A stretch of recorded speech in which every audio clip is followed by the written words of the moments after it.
ഇവിടെ ഞാനിപ്പോ എന്നാ പേര് ഫസ്റ്റ് വിളിക്കണം? സെന്തിൽ എന്ന് വിളിക്കണോ, രാജാമണി എന്ന് വിളിക്കണോ? സെന്തിൽ രാജാമണി എന്ന് വിളിച്ചാൽ ആരെയും വിഷമിപ്പിക്കണല്ലോ. സാർ അങ്ങനെ പറഞ്ഞേ, സിനിമ വന്നേച്ച് പേര് മാറ്റിയതാണോ? അത് വിനയൻ സാറ് എന്നെ ഇൻട്രൊഡ്യൂസ് ചെയ്തപ്പോൾ പേരൊന്ന് മാറ്റിയാണ് രാജാമണി എന്നായിരിക്കും ഇനി മുതൽ അറിയപ്പെടുക. അത് കാരണം എൻ്റെ ക്യാരക്ടറിന്റെ പേരും രാജാമണി എന്നാണ്. അപ്പൊ അങ്ങനെ ഇൻട്രൊഡ്യൂസ് ചെയ്തത്. അപ്പൊ ഇപ്പൊ ആൾക്കാർക്ക് കൺഫ്യൂഷൻ ആണ് എന്നാ വിളിക്കണോ അല്ലേ? അല്ല, ഏറ്റവും കൂടുതൽ ഫെമിലിയർ ആയത് ഏത് പേരാ ആൾക്കാരുടെ ഇടയിൽ? സെന്തിലാണ്. പെട്ടെന്ന് റെക്കഗ്നൈസ് ചെയ്യുമ്പോൾ എന്നാ പേരാ വിളിക്കുന്നത്? അല്ല, ഇപ്പം എനിക്ക് മുൻപ് സെന്തിൽ എന്നുള്ളതാണ് എല്ലാവർക്കും അറിയാവുന്നുള്ളത്. ഇപ്പൊ പെട്ടെന്ന് മാറ്റിയപ്പോ ആൾക്കാർക്ക് അത് നമ്മുടെ നാട്ടുകാരുടെ ഇടയിൽ സെന്തിൽ എന്നുള്ളത് അല്ല, മറ്റത് ഇപ്പൊ ഫാൻസ് ഒക്കെ ആയ പിന്നെ രാജാമണി തന്നെ. അപ്പൊ പിന്നെ രാജാമണി തന്നെ ഫേമസ് ആവത്തുള്ളൂ, കാര്യം നാട്ടുകാർ അംഗീകരിച്ചല്ലേ ആ ക്യാരക്ടർ. ഇതുകൊണ്ട് എന്നാന്നറിയോ, മണിച്ചേട്ടനെ അത്ര ഉള്ളിന്റെ ഉള്ളിലാന്ന് നമ്മുടെ ഈച്ച് ആൻഡ് എവറി മലയാളി പ്രേക്ഷകർ. എനിക്ക് തോന്നുന്നു മണിച്ചേട്ടൻ തമിഴിൽ ചെയ്തപ്പോൾ പോലും എനിക്ക് തോന്നുന്നു തമിഴ്നാട്ടുകാർ പോലും മണിച്ചേട്ടനെ മറക്കാൻ ചാൻസേ ഇല്ല. അപ്പൊ അത്ര ഉള്ളിലാണ് മണിച്ചേട്ടന്റെ ഒരു സ്ഥാനം നമ്മുടെ മലയാളികളുടെ ഇടയിലുള്ളത്. ശരിക്കും ആ ഒരു സ്ഥാനത്തേക്ക് വരുമ്പം എന്നാ തോന്നി? എനിക്ക് ഇത് സ്വപ്നമാണോ സത്യമാണോ എന്നൊക്കെ തിരിച്ചറിയാൻ പറ്റാത്തൊരവസ്ഥയാണ്. അപ്പം ഒരുപാട് സന്തോഷം. കാരണം ഒരു സിനിമയിൽ ചെറിയ ചെറിയ വേഷങ്ങൾ ആഗ്രഹിച്ച് കിടന്ന ഒരാൾക്ക് ഇത്രയും വലിയൊരു മഹാഭാഗ്യം ഒരു വലിയ സംവിധായകൻ്റെ കീഴിൽ, അതും മണിച്ചേട്ടനെ ഒരു എന്താ പറയുക നല്ല ഒരു നായക വേഷം കൊടുത്ത ഒരു സംവിധായകൻ, അദ്ദേഹത്തിനൊപ്പം അദ്ദേഹം ശിഷ്യന് നൽകുന്ന ആദരവ്, എനിക്ക് തോന്നുന്ന ഒരു ഗുരു ശിഷ്യന് ആദ്യമായിട്ടായിരിക്കും ആദരവ് നൽകുന്നത്. അപ്പം അങ്ങനെ ഒരു സിനിമയിൽ മണിച്ചേട്ടനായിട്ട് തന്നെ അഭിനയിക്കാൻ പറ്റിയത് ഞാൻ പറഞ്ഞില്ല, എന്തോ ഒരു ദൈവനിയോഗം പോലെയാണത്. തീർച്ചയായിട്ടും. എങ്ങനെ കണ്ടുപിടിച്ചു? അത് സാറിന്റെ വൈഫ് സീരിയലൊക്കെ കാണുമായിരുന്നു. അപ്പൊ ഞാൻ ഈ കോമഡി സീരിയലൊക്കെ ചെയ്യുന്ന കണ്ടിട്ട് സാറിന്റെ വൈഫാണ്. സാധാരണ നമ്മള് ഈ സീരിയൽ കാണുന്ന സ്ത്രീകൾ എല്ലാവരും കുറ്റം പറയാറുണ്ട്, പക്ഷെ ഞാൻ ഒരിക്കലും കുറ്റം പറയാറില്ല. കാരണം ഒരു സ്ത്രീ സീരിയൽ കണ്ടത് കൊണ്ടാണ് എന്നെ പോലെ ഒരാൾക്ക് ഒരു ചാൻസ് കിട്ടിയത്. തീർച്ചയായിട്ടും. ശരിക്കും ഞാനിപ്പോ പറയാൻ കാര്യം എന്താണെന്ന് വെച്ചാൽ, എനിക്ക് തോന്നുന്നു സെന്തിൽ തന്നെ ആലോചിച്ച് നോക്കൂ, ആ ക്യാരക്ടർ പറഞ്ഞപ്പോ സെന്തിൽ തന്നെ ഭയങ്കര ഇമോഷണലായി. അപ്പൊ മണിച്ചേട്ടൻ സെന്തിലിന്റെ ഉള്ളിലും എന്തോരം ഉണ്ട് എന്നുള്ളത് നമുക്ക് ശരിക്കും കരഞ്ഞു ഇല്ലേ? തീർച്ചയായിട്ടും. ഞാൻ സാർ എന്നെ വിളിച്ചിട്ട് ഈ 1-2 സീനൊക്കെ ചെയ്യിപ്പിച്ചു, കോമഡിയും സെന്റിമെന്റ്സും സീരിയസും ഒക്കെ ചെയ്യിപ്പിച്ചിട്ട് സാറ് പറഞ്ഞു, നീയാണ് ഇതിനകത്ത് നായകനായിട്ട് അഭിനയിക്കാൻ പോകുന്നത്. അപ്പം ഞാനൊന്ന് ഞെട്ടിയിട്ട് ഇങ്ങനെ ഫുൾ ബ്ലാങ്ക് ആയിട്ട് ഇങ്ങനെ ഇരിക്കുകയായിരുന്നു. അപ്പം സാറേ ഞാൻ ഇതിനകത്ത് മണിച്ചേട്ടൻ്റെ ചെറുപ്പകാലമാണോ? അല്ലല്ല, മുഴുവനായിട്ട് നീ തന്നെയാണ് ചെയ്യുന്നത് പറഞ്ഞിട്ട് സാർ ഒരു 10,000 രൂപ എടുത്ത് എനിക്ക് അഡ്വാൻസ് തന്നു. അപ്പം എനിക്ക് മനസ്സിലായി സംഭവം സീരിയസ് ആണ്. പെട്ടെന്ന് ഇങ്ങനെ ഞാൻ പൊട്ടിക്കരയാൻ തുടങ്ങി. പൊട്ടിക്കരഞ്ഞു. അല്ല, ഞാൻ ആദ്യത്തെ ഒരു സിനിമയിൽ അഭിനയിക്കുന്ന മണിച്ചേട്ടന്റെ കൂടെയാണ്, പുള്ളിമാൻ എന്ന് പറയുന്ന സിനിമയ്ക്ക്. തീർച്ചയായിട്ടും. അപ്പൊ എനിക്കൊരു കോ ഇൻസിഡൻസ് പോലെയാണ് ഒക്കെ. അന്ന് മണിച്ചേട്ടന്റെ കൂടെ പിന്നെ എനിക്കന്ന് ഈ ഒരു നാട്ടുകാരനായിട്ടാണ് അതിനകത്ത് സിനിമയ്ക്കകത്ത്. അപ്പം ഞാൻ അന്ന് ആഗ്രഹിച്ചിരുന്നു മണിച്ചേട്ടനുമായിട്ട് നേർന്ന് സംസാരിക്കുന്ന ഒരു കോമ്പിനേഷൻ സീന് കിട്ടിയിരുന്നെങ്കിൽ എന്ന് ആഗ്രഹിച്ചിരുന്നു. പക്ഷെ അതിന് പറ്റിയില്ല. പക്ഷെ ഏതാണ്ട് ഒരു 10-30 ദിവസത്തോളം ആ സിനിമയിലുണ്ടായിരുന്നു, ലൊക്കേഷൻ ഉണ്ടായിരുന്നു. അപ്പം മണിച്ചേട്ടൻ, നമ്മൾ മിമിക്രിക്കാരനും കൂടെ ആയതുകൊണ്ട് മണിച്ചേട്ടൻ എല്ലാ ദിവസവും ഫ്ലാറ്റിൽ വിളിക്കും, നമ്മൾ ഫുഡൊക്കെ ഉണ്ടാക്കിയിട്ട് മണിച്ചേട്ടൻ തന്നെ ഒരുട്ടി തരും. അപ്പൊ അങ്ങനെയൊക്കെ ഒരു മണിച്ചേട്ടൻ എന്താണെന്ന് അറിയാനൊക്കെ എനിക്ക് സാധിച്ചിട്ടുണ്ട്. ശരിക്കും മണിച്ചേട്ടൻ ശരിക്കും കുക്കിങ്ങിനോട് പോലും ഭയങ്കര ഇൻട്രസ്റ്റ് ഉള്ള ഒരു വ്യക്തിയാണ്. അപ്പൊ ശരിക്കും എനിക്ക് ഇവിടെ വരുമ്പോ മണിച്ചേട്ടനെ കൊണ്ടൊരു കുക്ക് ചെയ്യിപ്പിക്കണം. മണിച്ചേട്ടൻ ഒരു ഫേവറേറ്റ് ആണ് മാമ്പഴ പുളിശ്ശേരി എന്ന് പറഞ്ഞിട്ട്. ഇതെന്നെ ചെയ്യിക്കാന്ന് വിചാരിച്ച അതെന്നാ പറയാ, ആ സമയത്തൊക്കെ ആണെങ്കിലും മനുഷ്യൻ എല്ലാ മാഗസിൻസിൽ പോലും ഈ മാമ്പഴ പുളിശ്ശേരി, മീൻകറി ഇതൊക്കെയാ ഉണ്ടാക്കി കാണിക്കുന്നത്. എന്നാ പിന്നെ ഇത്രയും സീക്രട്ട് എന്നാന്നുള്ള ലൈവ് കാണിക്കട്ടെ എന്നൊക്കെ പറഞ്ഞ് ഞാൻ മനുഷ്യനോട് സംസാരിച്ചതും കൂടിയാ. പക്ഷെ ദൈവം അനുവദിച്ചില്ല, നമ്മുടെ ഇടയിൽ വന്നിരുന്നൊന്ന് വർത്താനം പറയാൻ അനുവദിച്ചില്ല. എല്ലാം പോട്ടെ. ഇപ്പൊ രേണു ഇപ്പൊ എത്രാമത്തെ മൂവിയാ ചെയ്യുന്ന? മൂവി 2ാമത്തെ മൂവിയാണ്. ഫസ്റ്റ് മൂവിയിൽ അവാർഡ് വാങ്ങിച്ചു. First movie manhole, Vidhu Vinson direct ചെയ്ത മാൻഹോൾ. IFFK സെലക്ഷൻ കിട്ടി, സ്റ്റേറ്റ് അവാർഡ് ഉണ്ടായിരുന്നു മൂവിക്ക്. സെക്കൻഡ് മൂവിയാണ് വിനയൻ സാറിൻ്റെ മൂവി. ശരിക്കും ഞാൻ ഒട്ടും പ്രതീക്ഷിച്ചിട്ടുണ്ടായിരുന്നില്ല സാറിൻ്റെ മൂവിയിലേക്ക്. കാരണം ഇത്രയും വലിയൊരു എക്സ്പീരിയൻസ് ആയിട്ടുള്ള ഒരു ഡയറക്ടർ, ഞാൻ ഇങ്ങനെ ഒരു കൊമേഴ്ഷ്യൽ മൂവിയിലേക്ക് വരുമെന്നൊന്നും ഞാൻ പ്രതീക്ഷിച്ചിട്ടുണ്ടായിരുന്നില്ല ശരിക്കും. അതും ഇങ്ങനെ വിളിച്ചപ്പോൾ ശരിക്കും ഐ വാസ് ഷോക്ക്.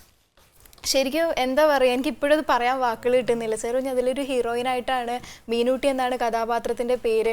അങ്ങനെയൊക്കെ പറഞ്ഞപ്പോൾ ശരിക്കും എന്താ പറയുക, അതും ഇത്രയും നമുക്ക് ഒരുപാട് ഇഷ്ടമുള്ള ഡയറക്ടറാണ്. പണ്ട് ഒരുപാട് നല്ല ഹിറ്റ് മൂവീസൊക്കെ ചെയ്തിട്ടുണ്ട്. അതും മണിച്ചേട്ടൻ്റെ സിനിമ. മണിച്ചേട്ടൻ എന്ന് പറയുമ്പോൾ നമ്മൾ കുട്ടിക്കാലം മുതലേ നമ്മൾ കണ്ട് വളരുന്ന ഒരു ഇതാണ് മണിച്ചേട്ടൻ എന്ന് വെച്ച് കഴിഞ്ഞാൽ.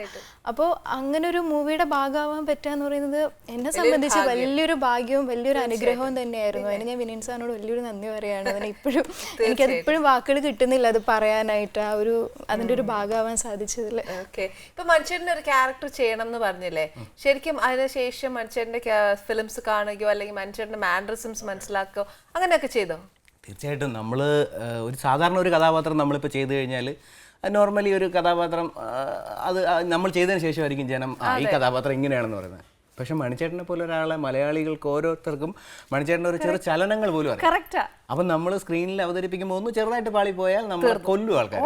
അപ്പം അതുകൊണ്ട് ഞാൻ വളരെയധികം എന്താ പറയുക, അതിന് മണിച്ചേട്ടൻ്റെ സിനിമകൾ കാണും, അദ്ദേഹത്തിൻ്റെ പഴയ മിമിക്രികൾ കണ്ട് പഠിച്ചു. പിന്നെ അതുപോലെ മണിച്ചേട്ടൻ്റെ പോലെ ബോഡി ആക്കാൻ വേണ്ടി ഞാൻ പണ്ട് സ്കെൽറ്റായിരുന്നു. അല്ല, പടം ഷൂട്ട് മൂവിക്ക് വേണ്ടിയിട്ട് ഞാൻ ഒരു 1.5 മാസം കൊണ്ട് ഒരു 12 കിലോ വെയിറ്റ് കൂട്ടിയതാണ്. കൂട്ടി ജിമ്മിൽ പോയി കുറച്ച് വർക്കൗട്ടൊക്കെ ചെയ്ത്. മണിച്ചേട്ടൻ്റെ ബോഡി എന്ന് പറഞ്ഞാൽ ഭയങ്കര ആരോഗ്യമുള്ള ബോഡിയല്ലേ. അപ്പോൾ അങ്ങനെയൊക്കെ ആക്കി. പിന്നെ ഓട്ടോറിക്ഷ ഓടിക്കാൻ പഠിച്ചു, തെങ്ങി കയറാൻ പഠിച്ചു, കായലിൽ ഈ പോത്തുകളെയും കൊണ്ട് നീന്താൻ പഠിച്ചു.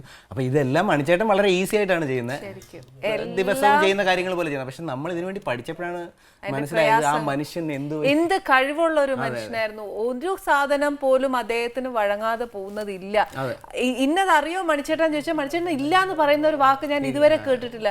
മണിച്ചേട്ടൻ തെങ്ങി കയറോ, പിന്നെന്താ കയറും, അങ്ങനെ പറയുന്ന ഒരു മനുഷ്യനായിട്ട് ഞാൻ ഇതുവരെ എൻ്റെ എക്സ്പീരിയൻസിൽ കണ്ടിട്ടുള്ളൂ. എനിക്കൊന്ന് ഇൻഡസ്ട്രിയിൽ മിക്ക പേർക്കും അത് തന്നെ ആയിരിക്കും അനുഭവം ശരിക്കും. പിന്നെ ഈ നായകനായിട്ട് മാറിയപ്പോൾ ശരിക്കും സെന്തിൽ തിയേറ്ററിൽ പോയി കണ്ടിട്ട് നമുക്ക് മണിച്ചേട്ടനെ നല്ലോണം അറിയാം. സെന്തിൽ ഹാപ്പിയാണ് 100%? എനിക്ക് ഫസ്റ്റ് ഞാൻ എറണാകുളം സവിത തിയേറ്ററിൽ നിന്നാണ് സിനിമ കാണുന്നത്. എനിക്ക് എൻ്റെ ജീവിതത്തിൽ ഏറ്റവും കൂടുതൽ ടെൻഷൻ അനുഭവിച്ച ദിവസം അതാണ്. എനിക്ക് അതായത് ഇതെങ്ങനെ ജനം എടുക്കും. അപ്പോൾ ഈ ഷൂട്ടിംഗ് കഴിഞ്ഞപ്പോൾ വിനയ് സാർ പറഞ്ഞു പേടിക്കാതിരിക്കുക, ഓക്കെയാണ് പറഞ്ഞു. എല്ലാവരും നമ്മുടെ സ്റ്റുഡിയോയിലുള്ളവരൊക്കെ പറഞ്ഞു നന്നായിട്ടുണ്ടെന്ന് പറഞ്ഞു. പക്ഷേ അങ്ങനെയല്ലോ, ജനം ഇതെങ്ങനെ സ്വീകരിക്കും എന്നുള്ളതാണ്. അപ്പോൾ തിയേറ്ററിൽ ഞാൻ കാണാൻ വേണ്ടിയിട്ട് സവിത തിയേറ്ററിൽ കയറി. അപ്പോൾ എൻ്റെ അടുത്തിരുന്നൊരു ഫാമിലി, അതിൽ അമ്മമ്മയുണ്ട്, അവരുടെ ചെറുമക്കൾ, എല്ലാവരും കൂടെ ഫാമിലി ആയിട്ടൊക്കെ ഉണ്ട്. അപ്പോൾ ഞാൻ കയറി വന്നപ്പം അമ്മമ്മേൻ്റെ സീരിയലൊക്കെ കണ്ടിട്ടുള്ളതുകൊണ്ട് അമ്മൂമ്മ കണ്ട ഉടനെ ചിരിച്ചിട്ട് എൻ്റെ തൊട്ടടുത്താണ് ഇരുന്നത്. അപ്പോൾ സ്ക്രീനിൽ നോക്കും, സിനിമ തുടങ്ങി കഴിഞ്ഞിട്ട് അമ്മൂമ്മ സ്ക്രീനിൽ നോക്കും, ചില സീൻ വരുമ്പോൾ എന്നെ നോക്കും, ചിരിക്കും, വീണ്ടും നോക്കും, ചിരിക്കും. കുറേ കഴിഞ്ഞ് പിന്നെ അമ്മൂമ്മ സിനിമയിലോട്ട് അങ്ങ് ലയിച്ചു, പിന്നെ എന്നെ നോക്കുന്നില്ല. ക്ലൈമാക്സ് ആയപ്പോൾ അമ്മൂമ്മ കണ്ണാടി ഊരിട്ട് കരഞ്ഞ് കണ്ണൊക്കെ തുടച്ചിട്ട് എൻ്റെ തലയിൽ ഇങ്ങനെ തലവെട്ടി എൻ്റെ പൊന്നുമക്കളെ കരയിപ്പിച്ചല്ലോടാന്ന് പറഞ്ഞിട്ട് അമ്മൂമ്മ കരഞ്ഞോണ്ടാ പറഞ്ഞത്. അപ്പോൾ അത് കേട്ടപ്പോഴാണ് സത്യം പറഞ്ഞാൽ എനിക്ക് എൻ്റെ ശ്വാസം നേരെ വീണത്. Very good.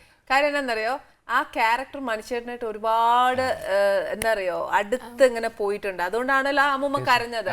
ഈ ഒരു അമ്മൂമ്മയല്ല, എത്രയോ പേര്, എത്രയോ അമ്മൂമ്മമാരും എല്ലാരും കരഞ്ഞിട്ടാ ഇറങ്ങിയത്. ഈ യങ്സ്റ്റേഴ്സ് കരയാനാണ് ഏറ്റവും കൂടുതൽ പാട്. ഈ യങ്സ്റ്റേഴ്സ് ആയിട്ട് ഫ്രീക്ക് പയ്യന്മാരൊക്കെ വന്ന് പൊട്ടിക്കരഞ്ഞോണ്ടൊക്കെ വരുമ്പോ അല്ല, നമ്മളപ്പം അത്രയും ദൈവം അനുഗ്രഹിച്ച് ആ ക്യാരക്ടർ അത്രയും സക്സസ് ആക്കാൻ സാധിച്ചു. അല്ല, ഞാൻ ഇതിനകത്ത് മണിച്ചേട്ടൻ്റെ വലിയൊരു ബ്ലെസ്സിങ് ഉണ്ട്. കാരണം ഈ കഥാപാത്രം എങ്ങനെ ചെയ്യുന്നുള്ള ഒരു വലിയ കൺഫ്യൂഷൻ എനിക്കുണ്ടായിരുന്നു. പക്ഷേ ഇതിന്റെ ഷൂട്ട് തുടങ്ങിക്കഴിഞ്ഞ് 1-2 ദിവസം കഴിഞ്ഞപ്പോൾ ഓട്ടോമാറ്റിക്കായിട്ട് ഓരോ ഷോട്ടിലും ഞാൻ അറിയാതെ തന്നെ മണിച്ചേട്ടൻ ഓരോ മാനറിസങ്ങൾ കടന്നു പോകും. എന്തോ ഒരു ബ്ലെസ്സിങ് എവിടെ നിന്നോ മണിച്ചേട്ടൻ ഒരു അനുഗ്രഹം തരുന്നത് പോലെ അല്ലേ. അപ്പൊ വിനയൻ സാറിന് ഹാപ്പിയാണ്? ഭയങ്കര ഹാപ്പിയാണ്. ഓക്കെ, റേണുവിന്റെ എക്സ്പീരിയൻസ് പറയൂ. എൻ്റെ എക്സ്പീരിയൻസ് ഇത് ഞാൻ പറഞ്ഞ പോലെ ഒരു ഫസ്റ്റ് എക്സ്പീരിയൻസ് ആണ് ഇത്രയും വലിയൊരു ക്രൂവിൻ്റെ കൂടെ ആക്ട് ചെയ്യാൻ. ആർട്ട് ഫിലിം അല്ലേ ചെയ്തേ മോളെ? അതെ, ഫസ്റ്റ് ആ മാൻഹോൾ എന്ന് പറയുന്ന അതിന് മുന്നേ ഒരു ആർട്ട് ഫിലിം ഞാൻ ചെയ്തിട്ടുണ്ട്, കഴിഞ്ഞ കാലം എന്ന് പറഞ്ഞ അനൂജ് രാമചന്ദ്രൻ. അതാണ് എൻ്റെ ഫസ്റ്റ് ക്യാമറയ്ക്ക് മുന്നേ ഞാൻ ആദ്യമായിട്ട് ചെയ്യുന്നത്. അത് പി കേശവമേനോന്റെ ലൈഫ് സ്റ്റോറി ബേസ് ചെയ്തിട്ട് സീരിയൽസ് ചെയ്തേ? ഇല്ല, അത് ആണ് ഫസ്റ്റ് ഞാൻ ആദ്യമായിട്ട് ക്യാമറയ്ക്ക് മുന്നേ വരുന്നത്. അത് ഒരു സ്റ്റോറിയാണ് എനിക്ക്. ഇല്ലില്ല, ഇതിലേക്കുള്ള എൻട്രിയും ഞാനിങ്ങനെ വർക്ക് ചെയ്തുകൊണ്ടിരിക്കുന്ന സമയത്ത് ഇങ്ങനെ ഒരു ഫോട്ടോ എൻ്റെ ഒരു ഫ്രണ്ട് എടുത്തിട്ട് ചുമ്മാ മനോരമയ്ക്ക് അയച്ചു കൊടുത്തിട്ടുണ്ടായിരുന്നു. അങ്ങനെ മെട്രോ ക്യൂനായിട്ട് സെലക്ഷൻ കിട്ടി. അങ്ങനെ ഞാൻ അതുപോലെ അവർ പറഞ്ഞപ്പോഴാണ് ഞാൻ അറിയുന്നത് മെട്രോ ക്യൂനോ ഞാനോ, ആ ഒരു അവസ്ഥയായിരുന്നു എനിക്ക്. അപ്പോൾ അത് കണ്ടിട്ടാണ് അവിടെ നിന്നാണ് എന്നെ ഇങ്ങനെ ആ ഒരു വർക്കിലേക്ക് എന്നെ വിളിക്കുന്നത്, കഴിഞ്ഞ കാലം എന്ന് പറയുന്നൊരു ആർട്ട് മൂവി. അപ്പോൾ അതായിരുന്നു എൻ്റെ ഫസ്റ്റ് ക്യാമറയ്ക്ക് മുന്നേ ഞാനിങ്ങനെ അഭിനയിക്കുന്നത്. എന്ന് വെച്ചാൽ ത്രൂ ഔട്ട് ഒരു മൂവി എന്നുള്ള നിലയിൽ ആക്ട് ചെയ്യുന്നത് അതാണ്. അത് കഴിഞ്ഞിട്ടാണ് പിന്നെ എൻ്റെ കോളേജിലൊരു ചേട്ടൻ വഴിയാണ് ഞാൻ മാൻഹോളിൽ മൂവിയിലേക്ക് വരുന്നത്.